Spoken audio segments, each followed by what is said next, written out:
Hello everyone, আশা করছি আপনারা সবাই খুব ভালো আছেন। আমরাও মোটামুটি ভালো আছি। এই দুদিন ধরে না বৃষ্টি হচ্ছে। ওয়েদারটা বেশ আমার কাছে ভালোই লাগে, বৃষ্টিময়। তো আপনাদের দাদাভাইকে বলেছিলাম যে একটু বিরিয়ানি খেতে ইচ্ছা করেছে। তো যাই হোক, সে আমাকে বলেছিল তুমি খিচুড়ি রান্না করো, খিচুড়ি আর বেগুন ভাজা। তো তারপরে আবার ফোন করে বলল, না থাক, তোমার রান্না করা লাগবে না, আমি দেখছি কি করা যায়।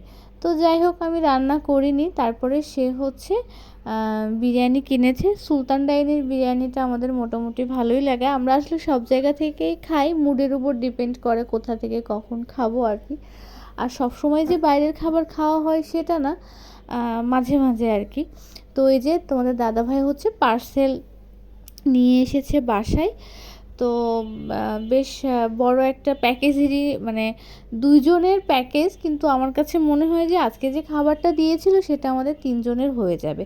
তো এখানে হচ্ছে বোরহানি নিয়ে এসেছে, আর বিরিয়ানির সাথে বোরহানি আমার অনেক পছন্দের। তোমাদের কার কার পছন্দ অবশ্যই জানাবে।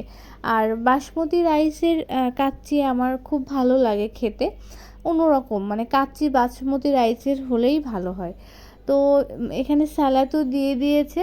আর এই যে বেশ পরিমাণ মাংস, আলুও দিয়েছে। অন্য মানে আসলে খাবার এক এক দিন আসলে এক এক রকম পড়ে।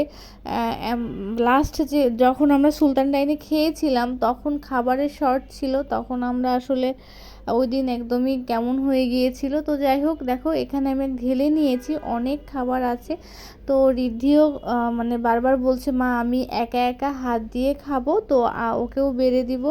আর এখানে আমি লেবু কেটে নিয়েছি। তোমাদের দাদাভাই হচ্ছে বিরিয়ানির সাথে লেবু খেতে ভীষণ পছন্দ করে। আর একটু কোক আনা হয়েছে, সেটা হচ্ছে আমার বুড়ির জন্য, ও বোরহানি খাবে না, তো ওকে একটু বিরিয়ানির সাথে একটু কোক দিতেই হবে।